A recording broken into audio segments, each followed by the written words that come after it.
Hello, this is Geoff Volker with In-Depth Studies. We are in the book of Acts, chapter 5, verses 3 and 4. This is the account of Ananias and Sapphira. So we'll pick it up in verse 3. And of course, we understand that Ananias and Sapphira lied about the money that they sold their property for, that they gave the impression that they gave it all to the church, but when in reality they did not.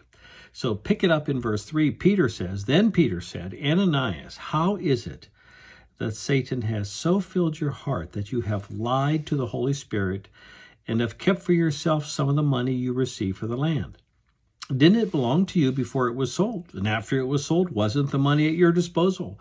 What made you think of doing such a thing? You have not lied just to human beings, but to God. Now, this is, there's a fair bit going on here. One, just in the matter of giving, is that they were not obligated, once they sold the property, they were not obligated to give any to the church. Of course, the tithe is an old covenant law with Israel, part of the Mosaic law. That law is gone. We're now under the law of Christ, and tithing is not a part of that. So even when they there was no obligation whatsoever to give the money to the church. But what they were being held accountable to is that they lied about what they did.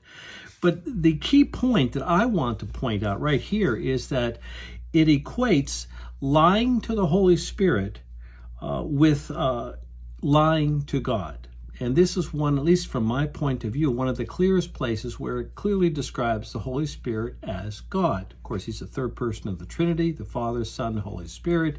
He's a person, and he brings to pass God's plan. The Father, as it were, plans, the Son redeems, and the Holy Spirit causes things to happen. So this is the work of the Holy Spirit, and he is God.